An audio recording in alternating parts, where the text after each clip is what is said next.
May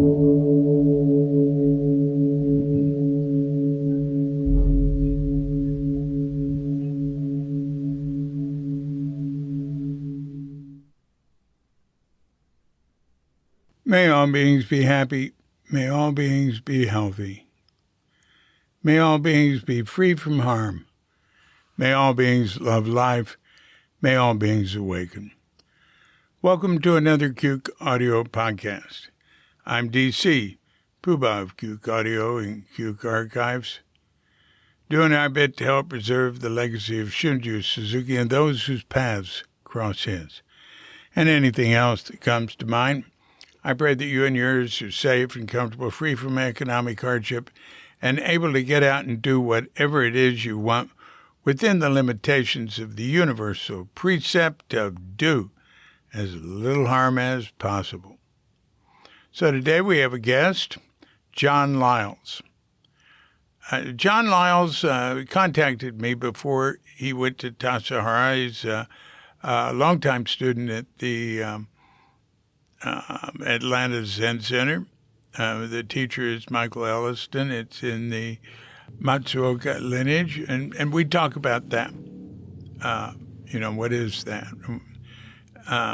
Because Matsuoka isn't that well known, but he was an important teacher who came to America very early, before, he came in 1939-40. Anyway, we get into that.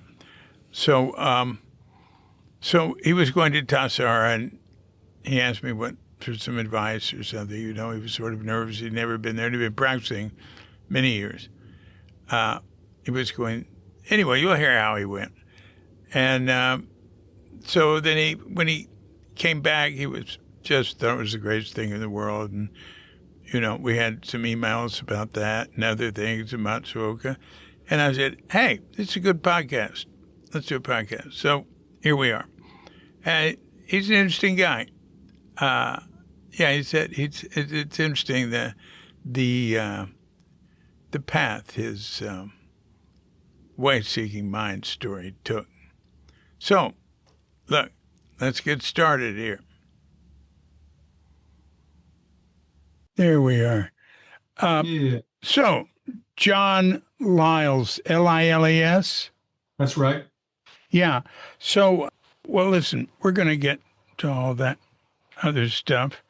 Atlanta Zen Center, Tassajara.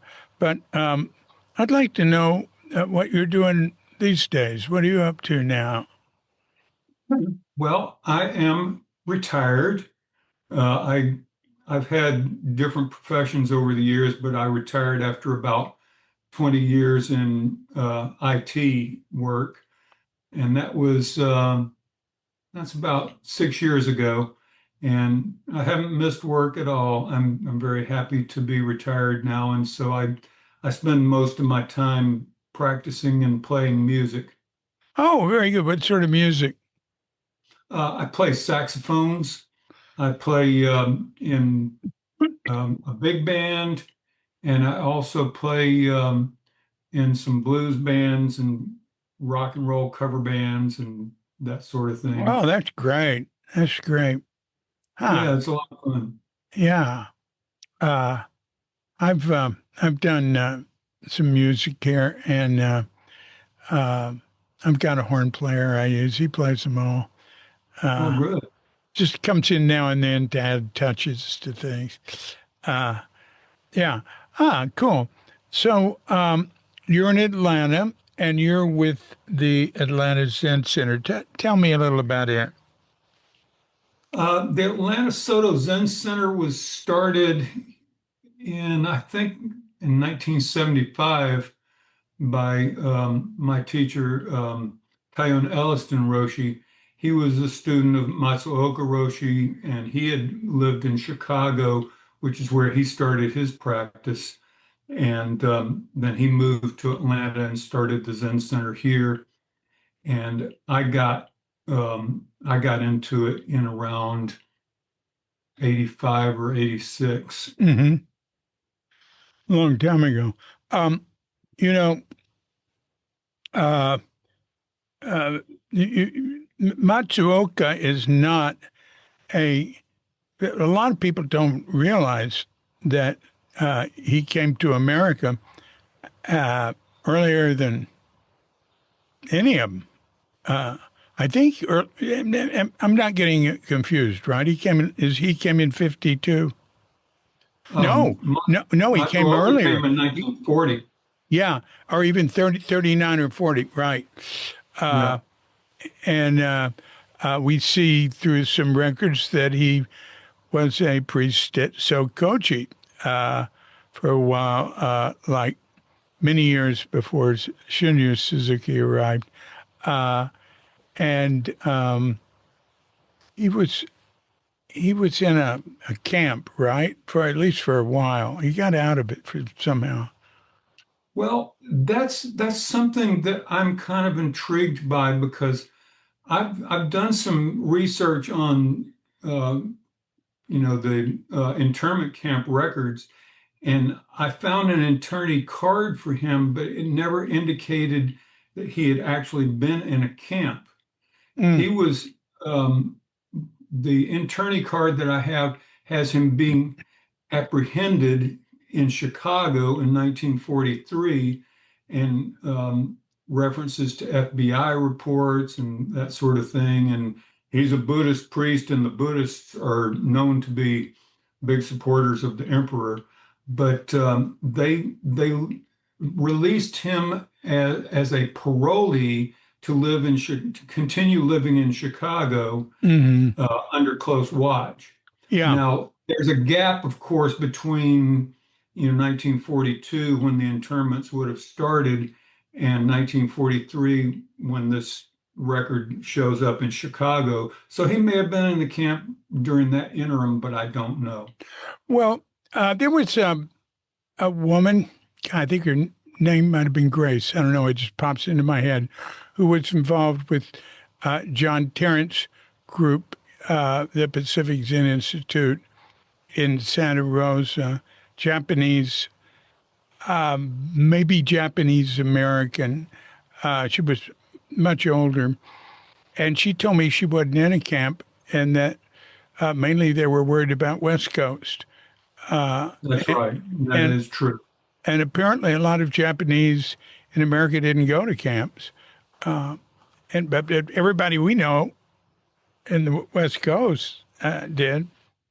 And Yeah, who knows? Maybe Matsuoka got the hell out of Dodge before they started, putting people in the camps, yeah, and thereby escaped being having that done. so he founded the. Tell me exactly in Chicago. He first shows up in Chicago in 1943 and reports that he's there to teach Buddhism.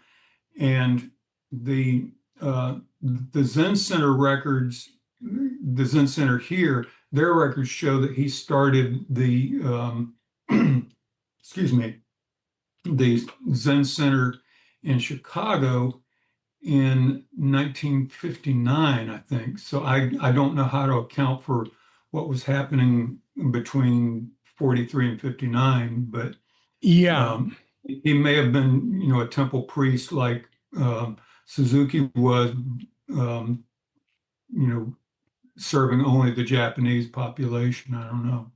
Suzuki never served only the Japanese Oh, population. okay.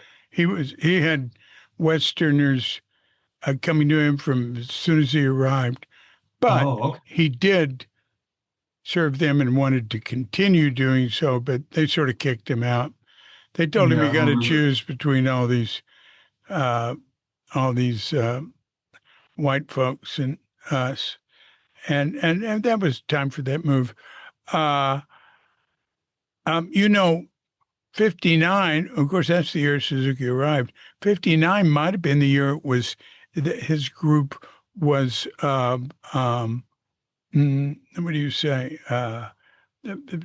became official, had, the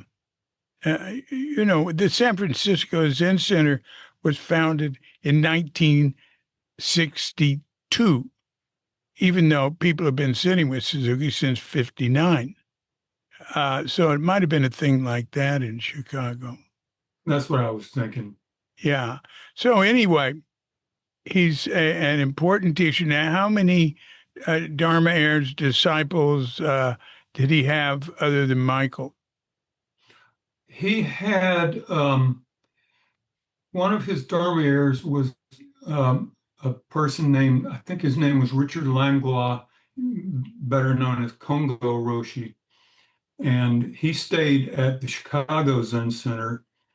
And then there was at least a couple more, maybe associated with Long Beach after he left Chicago and went to Long Beach, which is where he was after from the time he left Chicago till the time of his death. Do you know But what time, what year he left Chicago? I believe that was in 71 or 2, sometime around there. Yeah, yeah. Hmm. And so did he start a center in Long Beach? Yes. Yeah. So if he was there at 71, 72, I bet I met him because I would sometimes drive Suzuki to meetings of Soto Zen priests and 71. Of course, he died in 71. He might not have gone to one in 71. That was a hard year for him, a busy year. I mean, this year he died. So Right. who knows? Uh, but I remember seeing all these sodas in Japanese priests. I didn't know where they were from. I knew most of them, but there were some like Ueno in Monterey. The people in Zen Center mainly weren't aware there was a little Soto Zen temple in Monterey, in Yeah. Ueno's home that had been there since early 60s or is that 64 or something. Anyway, well, that's all very interesting. We do have a page for Matsuoka on Cuke.com, right? Right, right. I remember seeing Yeah. it updated with our little conversation about the correspondence. Yeah, well, Peter Ford does that. So that's great. That's great. Now, okay. So, what, where are you from? Where were you born? I was actually born in Atlanta, Uh, and we moved around a lot when I was growing up. My father was a YMCA director, and in the 50s, they had this thing where if you wanted to get promoted, you had to move to another YMCA. So when I was about 5 years old, we moved to Oklahoma City, and I lived there through most of elementary school, and then from there to Richmond, Virginia, and then Gainesville, Florida, which is where the university is. And I finished high school there and then went to the university. And long story short is I came back to the Atlanta area in 82. hmm And started doing IT. Actually, I've had a pretty spotted career. I came to Atlanta as a professional actor. I had graduated in journalism from the university and spent What about 8 years at university? University of Florida Yeah. in Gainesville. And I spent about 8 years as a professional journalist and got burned out on it and started doing community theater and decided, well, what the hell? I'm divorced now. Why don't I see if I can make it as an actor? And so I came to Atlanta to be an actor, and I did that until I got tired of starving and living on next to nothing. And that's when I got into IT. So, what sort of acting did you do? You say you're a professional. What sort of jobs you get? I was mostly doing stage work, some just straight plays and some musicals and some light operetta. I did several Gilbert and Sullivan operettas, and that was fun. So, and musical theater where I was singing and acting, and had a lot of fun. I Huh, got to that's do neat. Billy Bigelow in the old Carousel musical. That's great. Good for Yeah. you. Wow. And what sort of IT? Just curious here. Well, I kind of stumbled into it because I was doing temp jobs to keep food on the table while I was an actor, and part of that was doing word processing. And so I'm learning. I'm doing word processing, and at the same time, I got tinkering around with computers and had an aptitude for it. And there was one job I had where, I would call up the headquarters and say, we got a problem with this Novell server. And they said, figure it out, you fix it. And so I figured it out, and I started supporting the server. And from there, I went from being a admin type person to actually doing IT work. And I worked for Bell South. That was where I got my big break because I started making real money there. And then later on for Icon Office Solutions, and Rico was where I was working when I retired. Hmm. Hmm. I was supporting Microsoft systems, um, Windows NT, and that sort of thing. Uh-huh. Uh-huh. Uh-huh. Back in the early days. Oh yeah, oh yeah. So, um, you know what a way-seeking mind story is? A way sinking, Seeking. a way seeking mind story. I'm not familiar with that term. Well, right now you're going to tell us your way-seeking mind story. I- In other words, where did you, right? So you got into Zen and you practice, and but at some point, something happened, or something led you to it. Like for one thing, what was your family trip on religion? We were Christians. My parents were part of the Disciples of Christ Church, and I grew up in that. And um, I was never real fervent about it, but um, and I as soon as I got the chance, I stopped going to church. On my own. But my first exposure to Buddhism, interestingly enough, was when I was at the University of Florida. I took a karate class, and the sensei was a Vietnamese fellow, and he had a little library of books that was available to us to look at that were mostly martial arts books, but some on Buddhism. And so I picked up a book by Christmas Humphreys, who we all know, and read No, that. no, no, no. People don't know who he is. You and I know. Tell us who Yeah. Christmas Humphreys was, and Okay. what's the Christmas name of Humphreys the was book? I think it was. Uh, I honestly can't remember. It was just a basic kind of overview of Buddhism. And But he I was started he was the founder of like the London Buddhist Society or something like that. writing. I think he was also into theosophy, maybe. Yeah, yeah, maybe so, right. Hmm. So, But and I think he had a lot of contact with D.T. Suzuki. mm-hmm, But mm-hmm. But anyway, I read this book, and I'm reading the basics of the Four Noble Truths and stuff like that, and I thought this is not anything esoteric. This just makes perfect logical empirical sense. Yeah, I mean that's the way things are. And so I didn't keep up the karate class real well, but I started reading more books on Buddhism.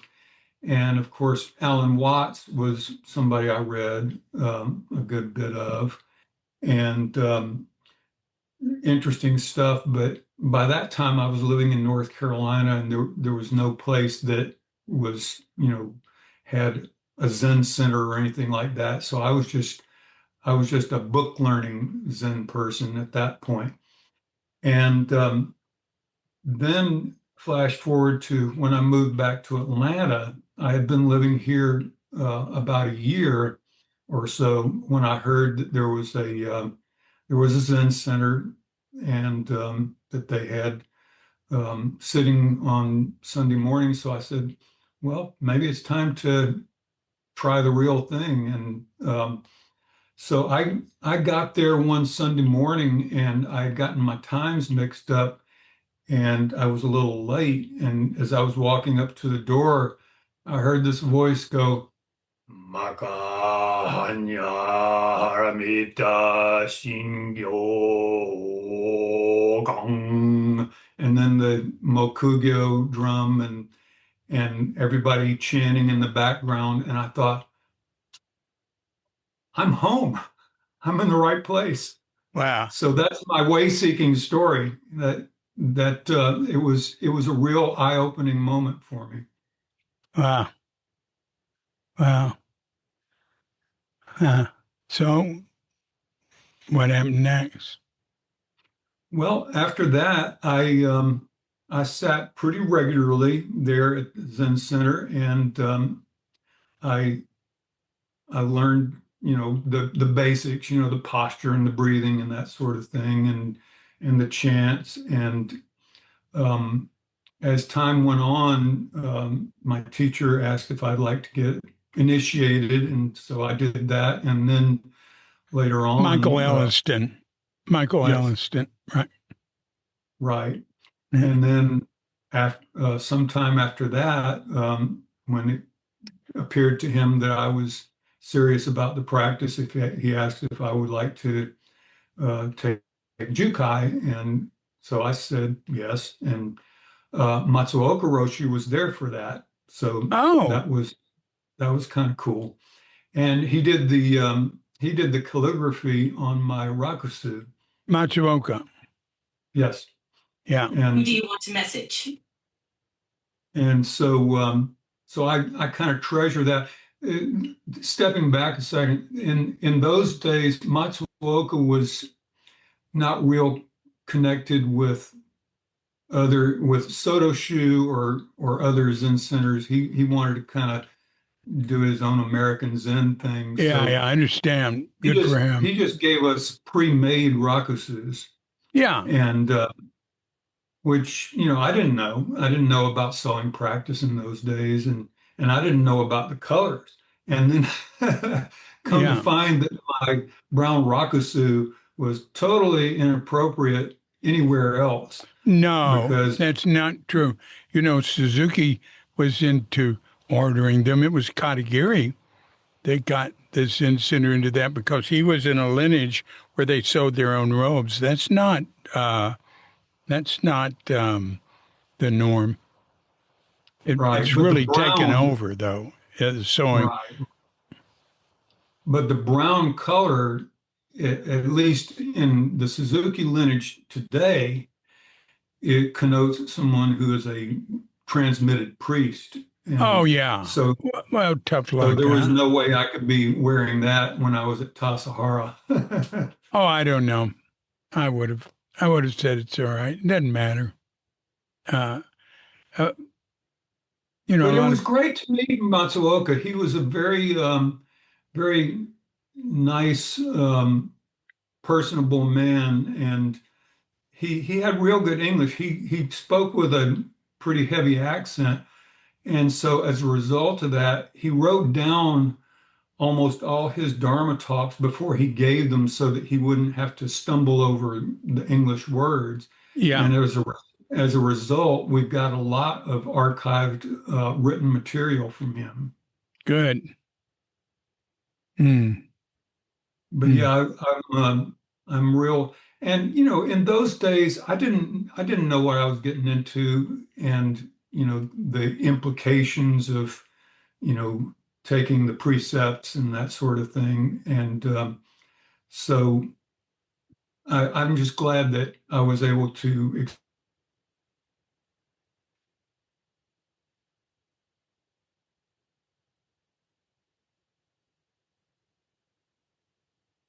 You look, Are you there?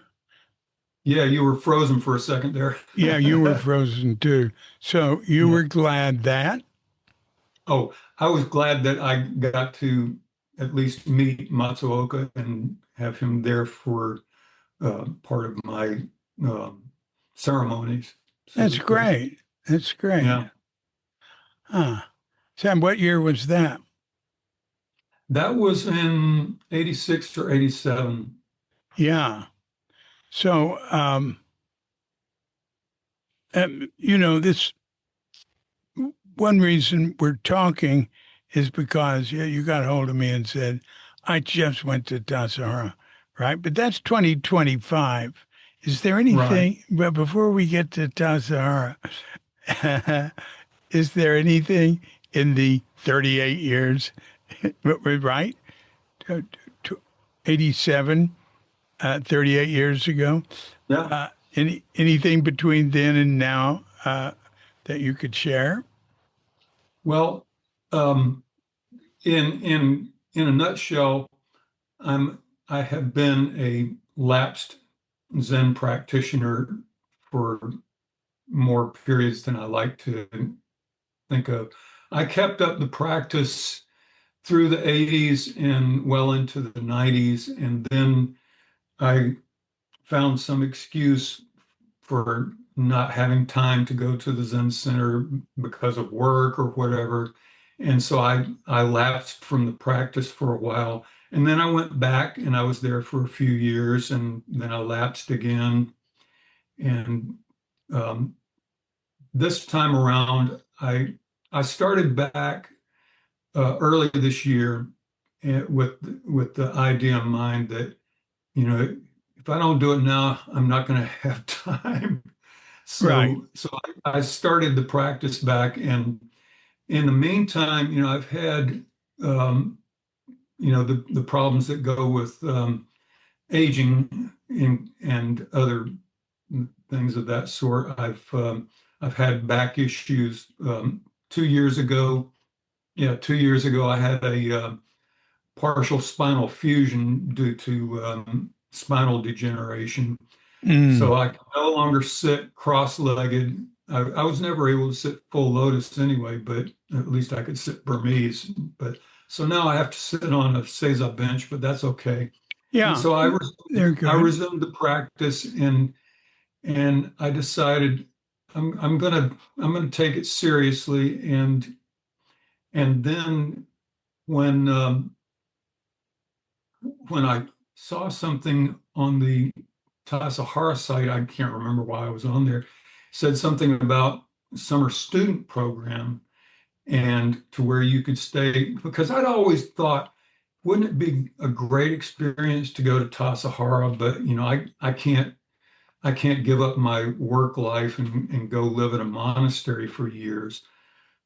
But then I found out that through the summer student program, you can go there for either the whole summer or just 2 weeks or anywhere in between. And so I said, well, this will be good. So I applied for it, and Elliston Roshi gave me a letter of recommendation, and I got accepted, and so I went. That's this year, right? Yes, What I month? was there. I was there for the whole month of May. Oh, tell me what year you were born. 53. Oh, you're a youngster. Yeah, Uh, I'm only 72. uh, well, how was Tassajara? Well, I all in all, I would say it was one of the highlights of my life. It really was because I was, you know, it was an environment unlike anything that I've ever experienced, Zen or otherwise, because as you know, it's cut off from everything, no phone service. Well, there's limited phone service, no internet, no dicking around on Facebook and stuff like that. And so it was an immersive experience for me, and I felt very welcomed there by the abbot and by the other priests. Wait, And who was the abbot? Mako Roshi, do you know Right. her? Oh, yeah, Yeah, sure. She's been yeah. here and stayed with us. Oh, good, good. Yeah, she Yeah. was great. I, I'll never forget how mortified I was. I had Dokusan with her, and I went in the abbot's cottage, and I went to do my three prostrations. And every time I would stand up from the prostration, I would feel off balance and start to, have to catch myself going backwards. And after the final prostration, I couldn't catch myself and I kind of stumbled into the wall. And I was just, oh, how embarrassing. But but later, Mako said, "You're not the first one this has happened to. The tatami is slanted and people are not ready for it." And so it didn't surprise her at all. So, Ah, ah. but I didn't think that was a very auspicious start to my getting. Oh, I don't know. I think it was. I think it was. That's good. That's good. Yeah. So I want to hear more. Well, it it was it was really something, special because I mean it was there was none of this finding, things to do because there was always something to do. It was the wake up bell at 5:30. You get up and you go to sitting and then services and then breakfast and work practice and lunch and, the full day. And so I, I took your advice. I don't know if you remember our All correspondence. right. I wrote you an email saying, I've never been here. Is there anything that I need to know before I go? And you gave me the best advice that I could have gotten, which was just do what everybody else is doing and do what you're told, and you'll be fine. And I took that totally to heart, and that's what I did. And, Yeah, I was always against too much preparation. In fact, I liked for people to go to zazen first time before getting a zazen instruction. And Suzuki Roshi liked that. He, uh, he, he and Katagiri gave the most minimal zazen instructions. It was like just leaving you, what? You know, they just say, sit here and follow your breath. And Katagiri once he said, and many things will happen. yeah. That's great. So, well, what did you do while you were there? Well, of course, everybody is on a work crew of some sort. I was on what was called the Benji crew. I don't Yeah, know where the term Benji comes from. I can tell you.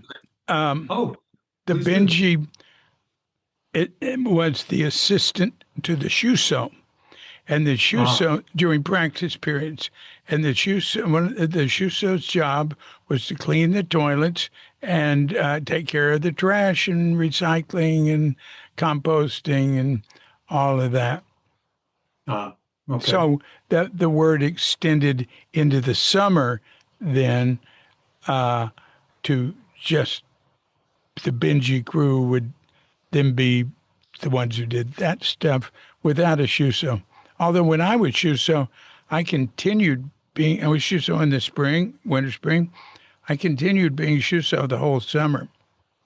That happens back then with Richard Baker. Okay. Yeah. So I was on Benji crew, and most of what I did involved dishwashing and you know getting the clean dishes back where they belonged, and also Oh, sweeping and oh, mopping the dining rooms uh-huh. and and other miscellaneous things like collecting trash and getting it to the pit and going to the pit. And was Pit, the pit there pit. when Tell you me were about there? the pit. Okay, the pit. Um, it if you know where the student dining room is, which was originally the Zendo Right. off the kitchen.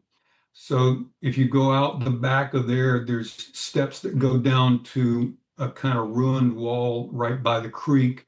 And Right. that's where the kitchen staff just throws their boxes over the wall. Right. They pile up there. And also all the trash bins are there waiting to be, getting collected until they go into the um, um, critter proof bin under the main shack. But anyway, Wait, so we wait, would work wait. in, Where's the main shack? that's between the student dining room and the dish shack, just out the back side of the kitchen. Okay. Okay. I see. So, I would work in the pit, breaking down boxes and getting them ready to go to recycle, and cleaning out the compost bins and mopping floors and sweeping and all those kind of things. Mm. And they were aware of my back issues and that I couldn't do any heavy lifting or long bending over kind of things like you would do if you were a garden person.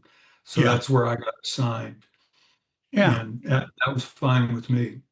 Good job. I think it sounds like a great job. Yeah, it was a great job. You know, it was amazing to hand wash, 70 people's worth of dishes in the space of, an hour or so. And, you know, while being attentive the whole time and mindful. Good for you. Hey, I've done a lot of what I do when, pardon, when I'd go back to Tassajara in the summers, and I'd always wash guest dishes. Now there's no such thing as guest food and student food anymore, but I found, I do that for like 10 days. I loved it. And I found it, I had to be careful with it not being hard on my back. Well, there were times when, I was trying to be a good soldier and overdid things. If I was carrying a crate of dishes that weighed like 50 pounds, I would know about it later on. And Yeah, and the Benji crew leader would always say, "Hey, you know, let somebody else do that, or good for uh, him. Good for them. take some of those dishes out. You're carrying too heavy a load." Yeah, But good. Excellent. I mean, yeah, that they do that. Uh, yeah. yeah, I understand. And also, I understand you're talking about periods where you weren't doing any formal practicing or everything is sort of left to and that's normal. A lot of us have been through that, you know, uh, and at different times in our life, you look back and you go, "Wow, glad that was neat, but I'm glad I came out of it." Yeah.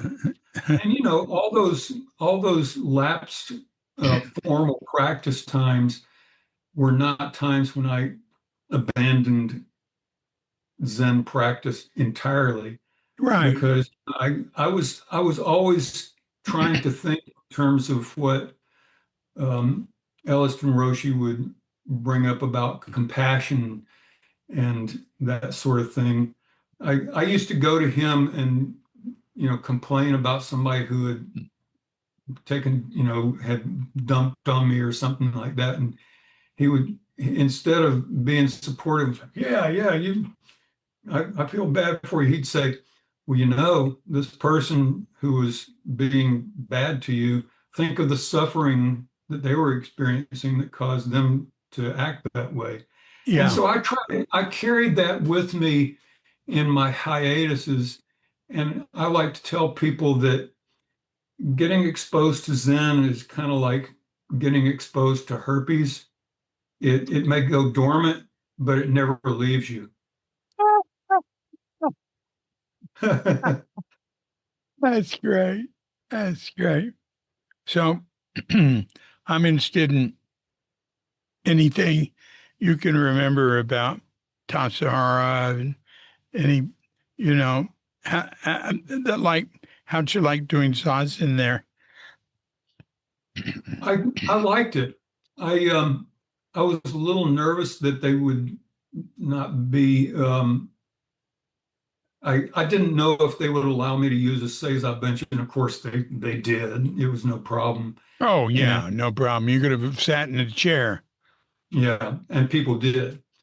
Yeah. So, but the I liked doing I I am a person who really digs ritual.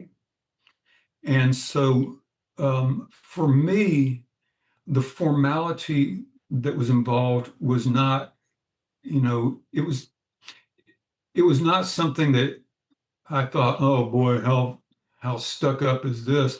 It was great because, you know, the wake up bell would ring, and then, after a little bit, you'd hear the Han, and it was the same every morning. You'd hear that first roll down, and then tuck tuck tuck tuck tuck tuck tuck, and you knew that by the time you heard the tuck tuck tuck tuck tuck tuck tuck, you should be in your seat.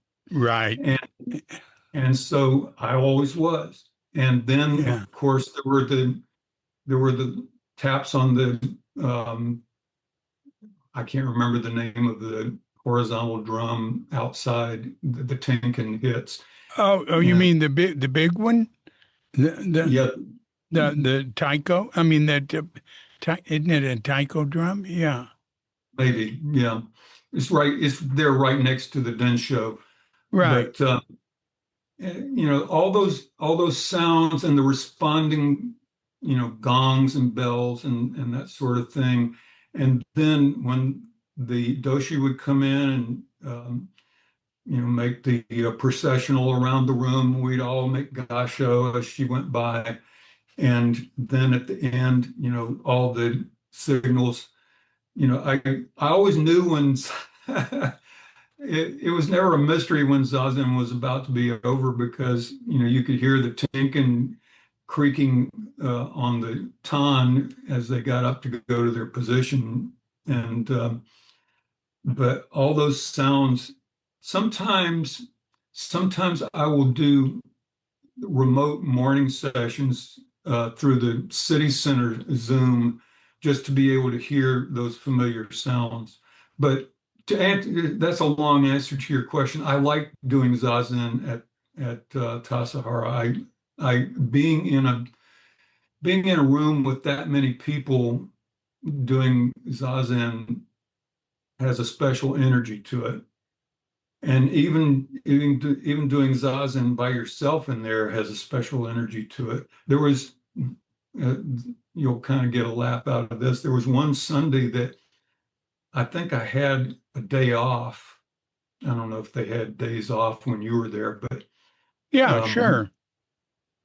so it was a Sunday, and I I said, well, you know, I'll go sit zazen for the 30 minutes before evening service starts. And evening service started, I think, at 5:40. So I went in there at 5:10 and to sit for a half hour. And so I was sitting, and gradually I started being aware that the sound in the courtyard had gotten real quiet. And I thought, when is service going to start? And long story short, I had forgotten that because the guests had left, there was no service after evening service that day. So I ended up sitting for a full hour and almost missing dinner, and finally realized, oh, okay, and got up and hauled ass to the dining room and got some food. Oh, that's very interesting. We never skipped evening service, and even one person go do it or something. That's interesting. I don't think it matters, schedules change, and Now we had during the practice period days off on 4 and 9 days. Do you know about that? You know, days with a 4 or I've lost your 9 sound out there. in Okay. in the day. And then in the summer guest season, maybe that continued, but most people had to have days off when it worked with their crew, or whatever they were doing.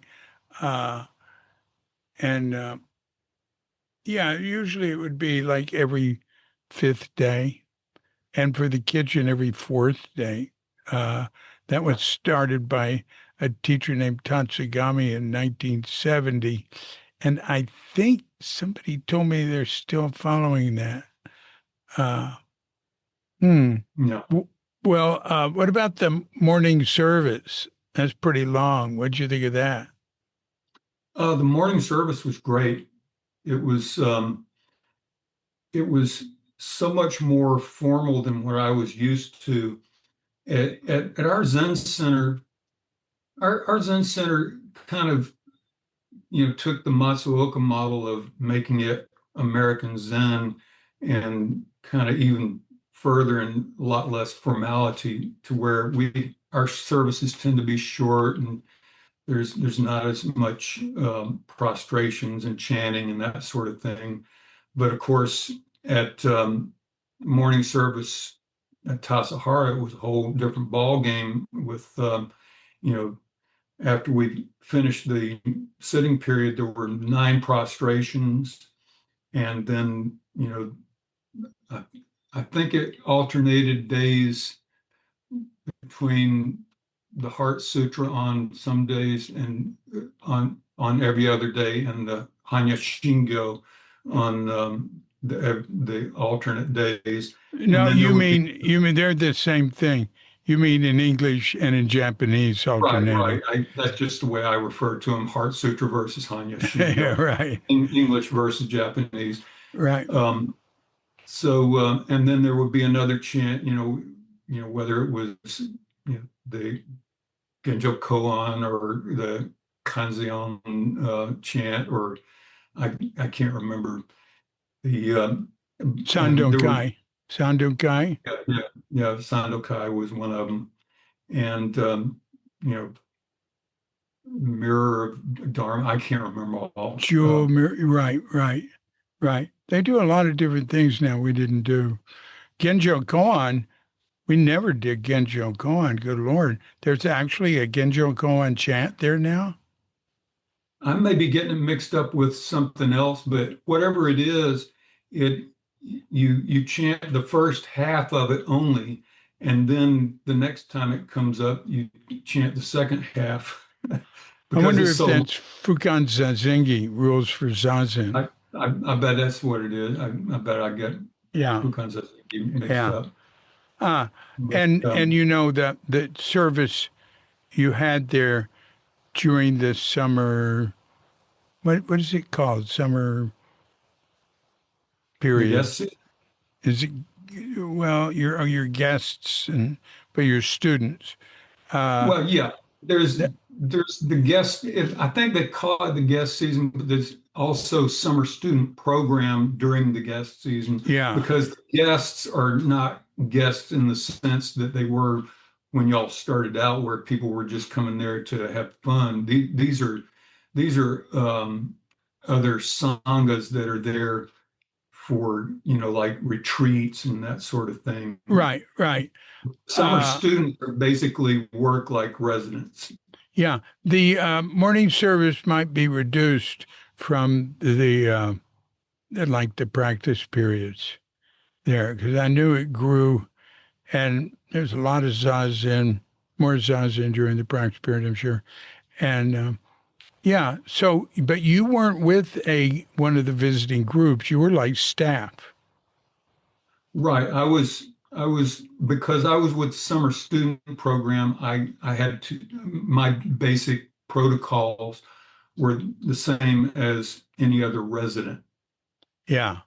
Now, did you get out and walk around in the woods and up and down the creek? Oh yes, How yes. was that? Oh, it was terrific. On my first day off, I think that was when I went up to the Suzuki Memorial Right.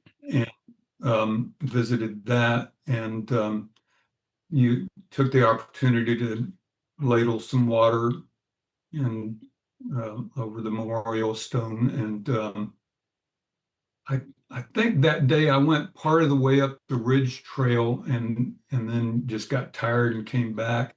And there was another time I went out to the Narrows with a couple of people who had been there before. So, you know, that was that meant a lot to me because I was thinking of your story about Suzuki Roshi when he took a spill and ended up almost drowning. He didn't take a And spill. I mean, he went in on purpose. okay, I Yeah. misunderstood. I thought he was just trying to cross the creek and lost his footing and slid down Well, the well, I'm not 100% sure. whatever. I It was I tell about it in the next Tassajara Stories book. You know, oh there's good. the one out now just through 1967. The next one retells it. It's in Crooked Cucumber, but Crooked Cucumber tells it from the point of view of people who were there. I tell it from my point of view, and I wasn't there, and what it was like hearing about it when people came back and quote from things he said and talked about that. And that was Yeah, a big turning point for him. yeah. Yeah. But yeah, going to the Narrows was, I mean, it was a fun excursion in terms of, the wilderness hike, which I enjoyed, but also knowing that that was where such a pivotal moment happened with Suzuki Roshi. Yeah. Yeah.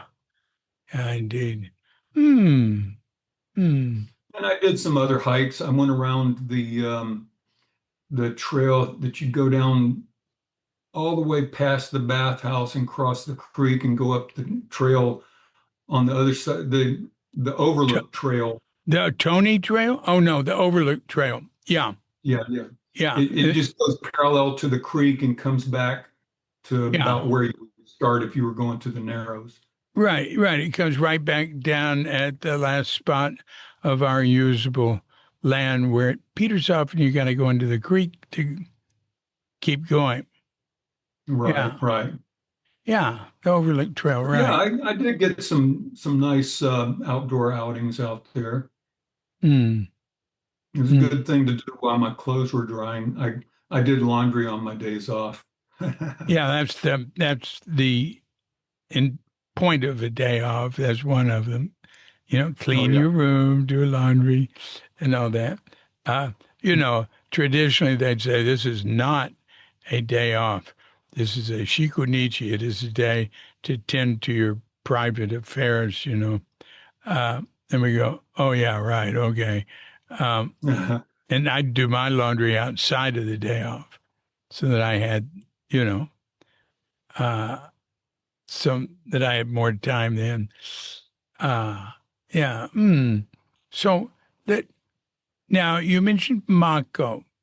Anyone else you remember? Did you make any friends, or how was your relationship with others?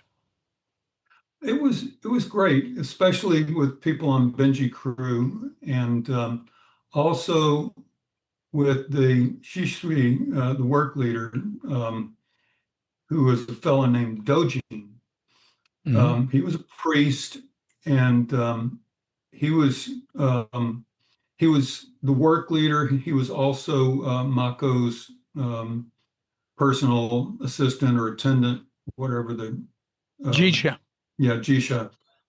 Anyway, he was somebody I spent a lot of time interacting with, and he was he I was he was especially nice in terms of setting me up for the Dokusan that I mentioned earlier with Mako, because he took me to the Kaisando to wait for her bell, and then I was to strike I think the Incan, the little handbell to let her know I was coming, and he really went through the protocol with me. Hmm. But I'll tell, for the benefit of the podcast, I'll tell the story I told you earlier.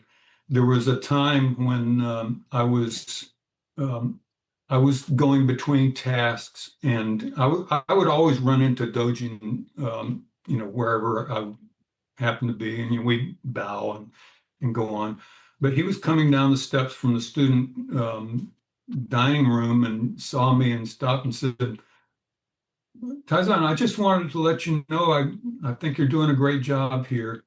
And I was conditioned by a lifetime of backhanded compliments in the corporate world where somebody would say, John, you did a good job on this thing, but one thing that you really fucked up on was, oh, maybe I'm not supposed to use that No, it word didn't anymore. matter. It didn't matter Okay. at all.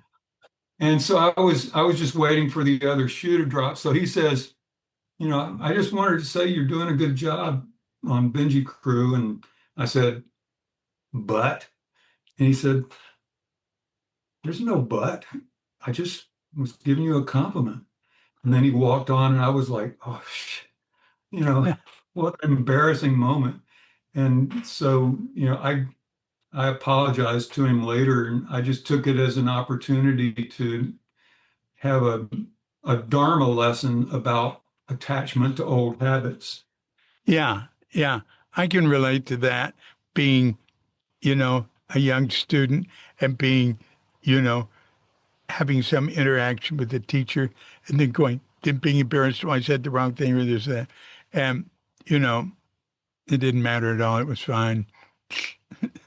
Yeah, But, but I'd dwell on it. yeah, yeah. And there was an older woman named Barbara who lived in the dorm where I did.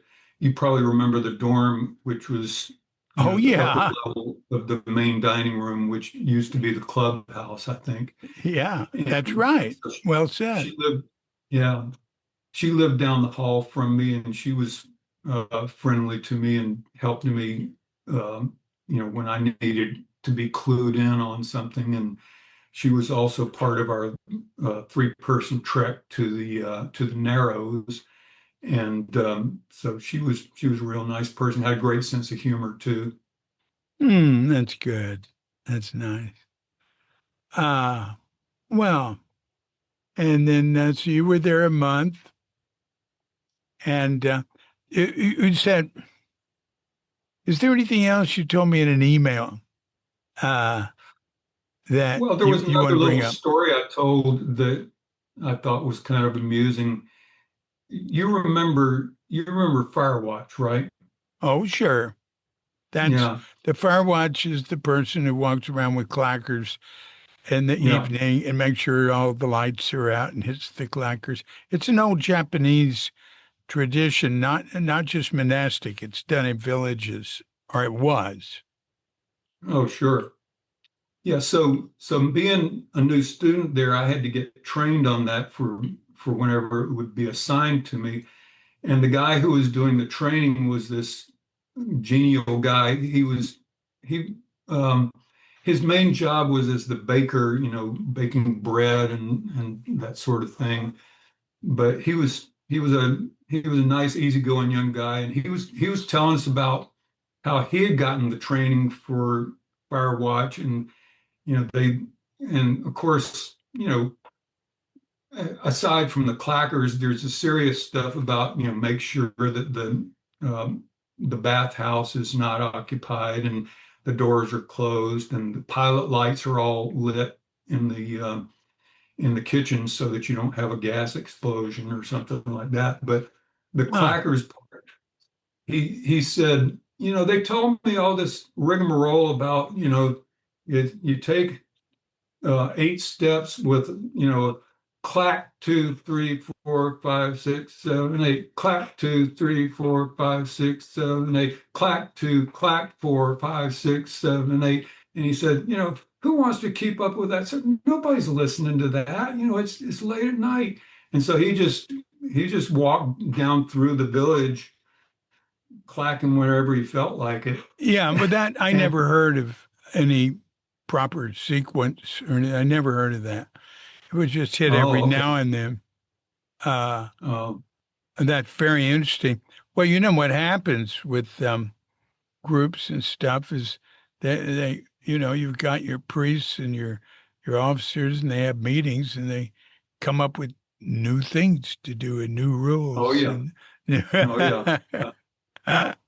But he said, I thought that was just, you know, useless bullshit. So I just walked along and clacked them whenever I felt like it. And then the next day at the morning work circle, somebody raised their hands and said, has something changed with the fire watch? Because last night, we couldn't pick up the pattern of the clacks at all. It just seemed kind of random. And this guy said, I should have known at a Zen monastery, people would pick up on anything that was the slightest bit different from routine. right, right, right. So he said, "All right, it was me. I'll I'll get it right next time." Oh, So that's great. so when I got assigned to do fire watch, I made sure to do the clack clack on the right beats because I knew somebody would notice it if I didn't. I And never heard of that. That's right. yeah, somebody must have invented that pattern. Yeah. Probably some former drummer.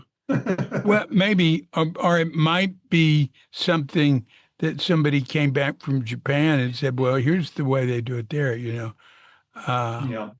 uh, because we didn't get that. We definitely had Japanese priests there that could have told us that if they wanted to, but they didn't want to tell us every single thing that was done in Japan. Good Lord. Oh yeah. Yeah. Huh. One thing that, speaking of routine, I was a little disappointed at first to learn that the kyosaku had been dispensed with. Long, long ago. Yeah, Yeah. because we still use it. The stick, you got to explain what it is. Because, Oh yeah, I'm sorry. The kyosaku is a traditional stick. I think it's made out of oak, and it's maybe hardwood. 3 feet hardwood, maybe 3 feet long, or maybe a little, and it's kind of rounded on the bottom, and it's used by the attendant in the zendo to strike someone on the shoulders um, to you know blow away their drowsiness or to and in our at least in our Zen center, it's only given by request. Uh-huh. And, Uh-huh. and my understanding is that's a Soto thing anyway, and so I assume that No, it would. no, Oh, it's not. Okay. no. Well, Suzuki they give don't, it without they don't request? care what you think in Japan. Are you kidding? Uh, Because I had a friend who went to a Renzai temple, and he said he was part of Kaplo's group in Rochester, Kaplo Roshi, and he said Kaplo used to just beat the hell out of him with the kyosaku, or as they yeah, call it, yeah. keisaku, to give him the stick. I've heard a lot of stories like that about them. And I Yeah, have a good friend here who was with them, and mm, there was boy, it was intense. Got a little violent at times. I mean, my friend has he was there 9 years as a priest, yeah, and he has quite some stories about it there. But they never got yeah. a bad reputation because there was no sexual scandals, and that's what people care about, Oh right? yeah, You can beat the yeah. shit out of people, and nobody will care. Right, right.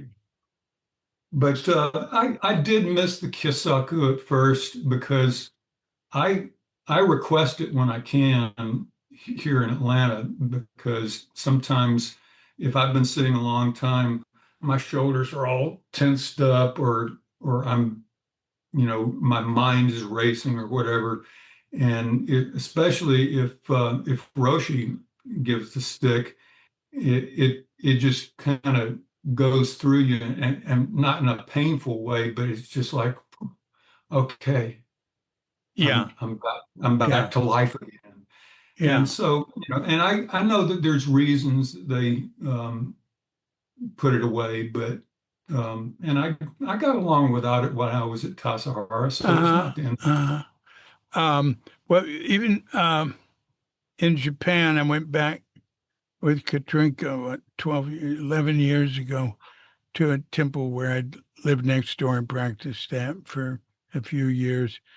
And the when I was sitting in the gaitan outside of the zenda with her, and the stick there was, if you asked for it, only. I assume with the monks it was still not that way. But Shoto Harada, the teacher there, did not want to continue that Rinzai tradition of corporal messages. No, now I saw him kick two people out of there. One of them a Japanese priest, and one of the long-term monks there for hitting people. Mm. The subject of Rinzai came up a few minutes ago. It made me think of your story in Tassajara stories, where you were in that group of Rinzai people who told you that Suzuki was a fraud and he had just bought his robes and blah blah blah. And Right. it made me laugh because there's a Pardon me. there That were, was Sasaki at Cimarron Zen Center in LA. Actually, that was before they had Cimarron Zen Center. oh, That was okay, very beginnings there. Yeah. yeah, well, I guess they showed you, didn't they? But Right. there's there is a Rinzai group here in Atlanta, and I had never been to a Rinzai practice, and so I was just curious one morning, one Saturday morning they had sitting on it. Well, I'll go see what it's like. And so I went and sat with them, and it wasn't really any different other than sitting facing each other in rows rather than facing the walls.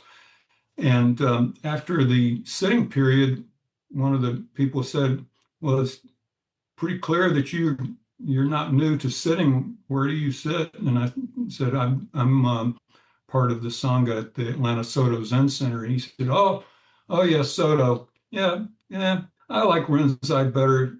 Soto just seems kind of preachy to me. All that Four Noble Truths stuff." And That's funny. That's And I'm thinking to myself, I had this image come to mind of somebody who was talking about how he's a big soccer fan and says, but we think it's just ridiculous to use a ball. yeah. Oh, that's What could funny. be more fundamental than the Four Noble Truths? I've never heard. That's a very strange criticism of I, Soto Zen. I don't The think I traditional don't think one, he meant it the way it sounded. yeah, the traditional one was that it's sleepy. Uh, you know, and that nobody gets enlightened because they don't use koans or stuff. Well, it's a normal sort of competitiveness between groups or stuff. Zen Center, San Francisco Zen Center was always very low on that. It didn't criticize, they were interested in people coming from other groups. Incidentally, in the second, in the next Tassajara Stories book, there's another visit to Sasaki where he's very welcoming and it's totally opposite. And it's a great interview. It's an interview, and I just play the interview straight out that we did back there in 1969, and it's great. Uh, I I can't really, I wait for really that book. liked him. Hmm? I can't wait for your second edition. I enjoyed the first one so much. Yeah. Hey, now, uh, do you know how to write an Amazon review? Yes, and I already have. Oh, very good. Well, you are a model reader. Uh, This is someone who truly understands how to read a book and what to do afterwards. I think I Well, already knew that. I think you already told me that. I forgot. well, Uh, I wanted the book to sell, but I also wanted you to have the support because I wouldn't have written a good review if I hadn't liked it. no, absolutely, absolutely. Uh, yeah, yeah. I saw there was another review on Amazon from Wendy Persig, who I assume must have been of some relation to Robert Persig. Yeah, his widow. Oh, okay. Yeah. And that's not totally a kosher review because she works with us. Oh, okay. Well, Yeah, that she's been working I with won't us for tell. years, and you're specifically not supposed that if you're close like that, you're not supposed to do one. But I think there's only you two, uh, and a lot of people that I know they don't want to deal with Amazon. Uh, are people think, well, I didn't buy it on Amazon, I can't review. That's not true. You only have to have spent $50 within the last 12 months on Amazon to review. But if you haven't done that, you can't. Yeah. Uh, And but actually, you I can go to didn't buy my Goodreads. copy. I Pardon didn't me? buy my copy on Amazon. I bought it somewhere else.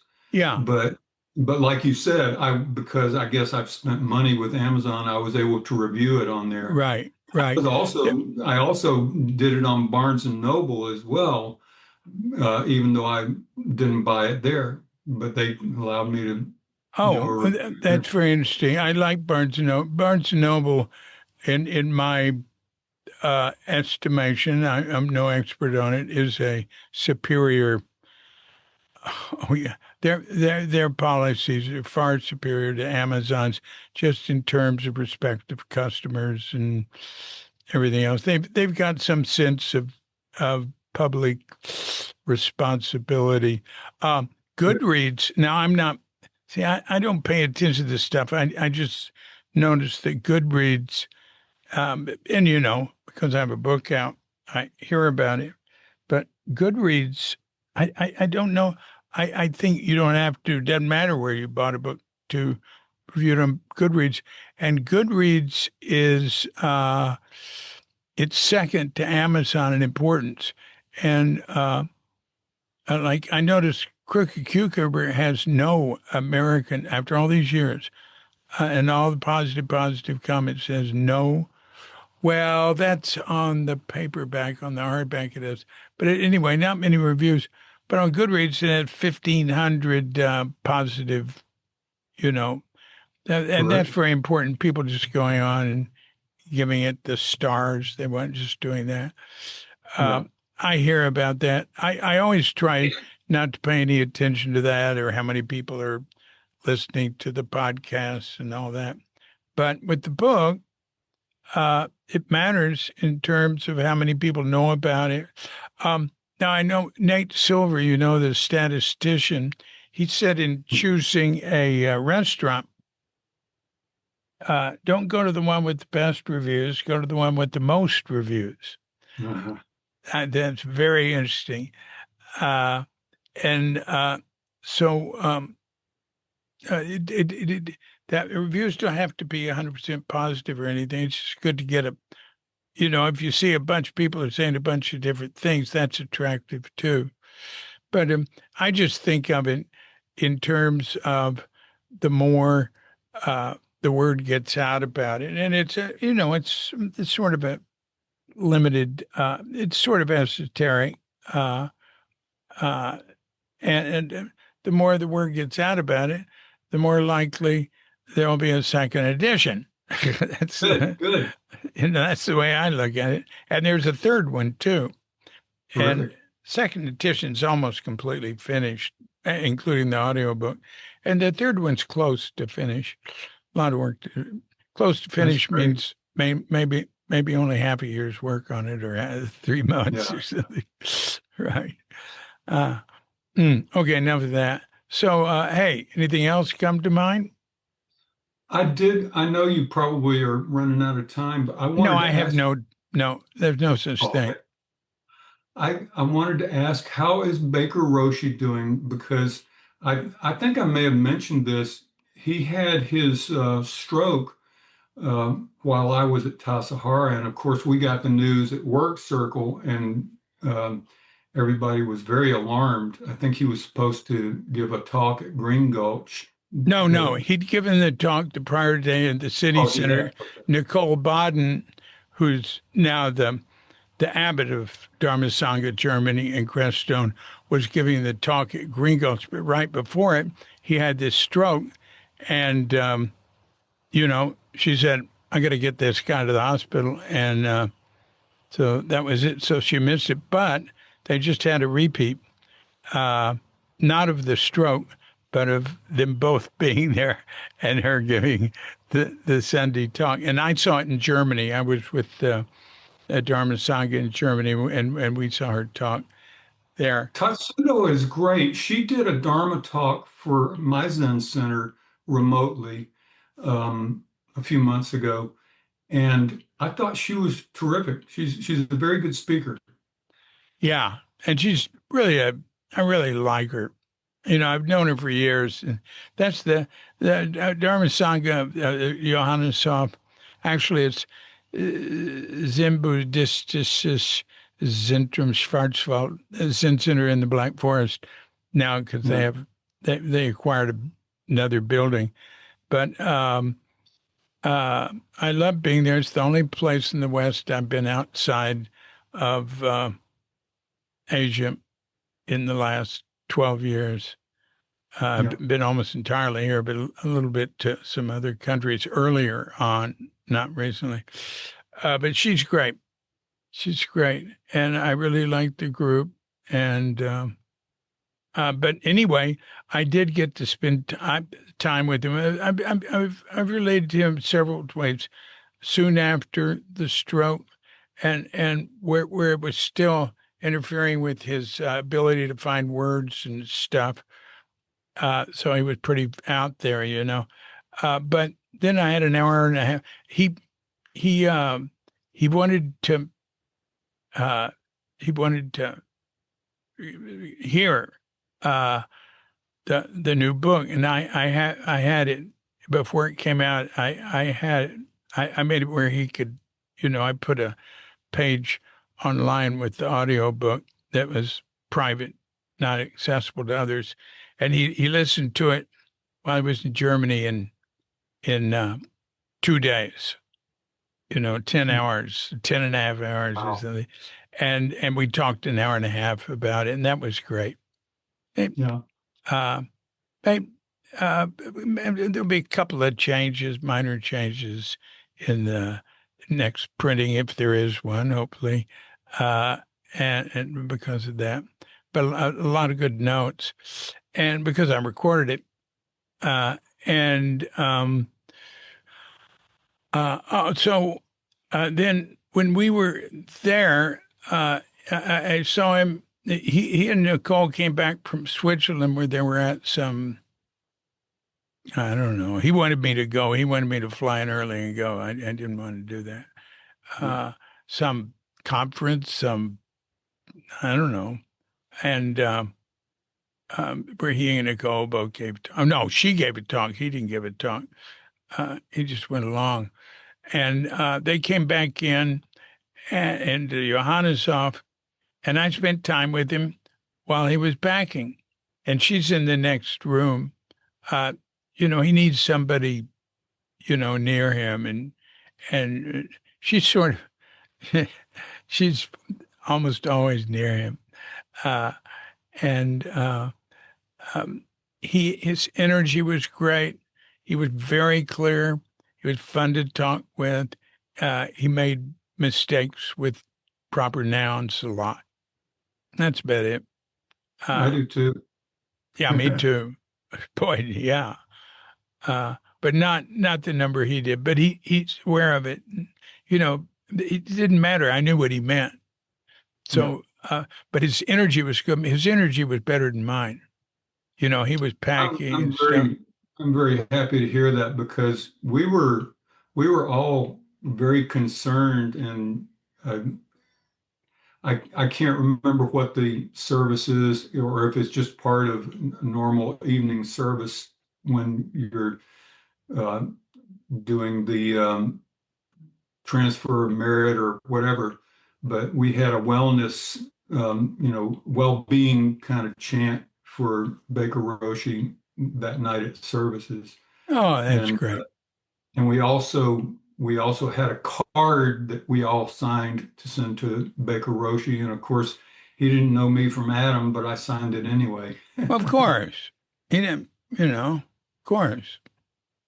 Uh, yeah, I understand. Hmm. And I'm very happy to hear that he's doing better. Oh, yeah. I told him I thought I like him better this way because he softened up some. And Nicole said, yeah, me too. Uh, yeah, he's doing good.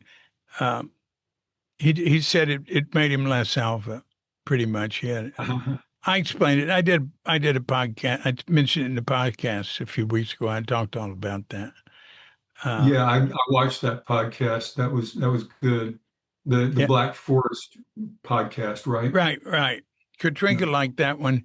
She didn't like the next one so much. She found it too technical, where I talk about interpreting the different Suzuki lecture excerpts that end up on Instagram, Facebook, the blog, and email that goes out, Blue Sky. Uh, And but I thought that was I thought it was an important. I made important points. So hey, you got anything? You got anything else to share? Um, nothing I can think of other than just to reiterate that it's great to meet you after having read several of your books. I've read Crooked Cucumber and Thank You and Okay. Very entertaining, but also very insightful. And Tassajara stories. It was I kind of knew what to expect when Tassajara stories came along, but I still enjoyed reading your writing style again.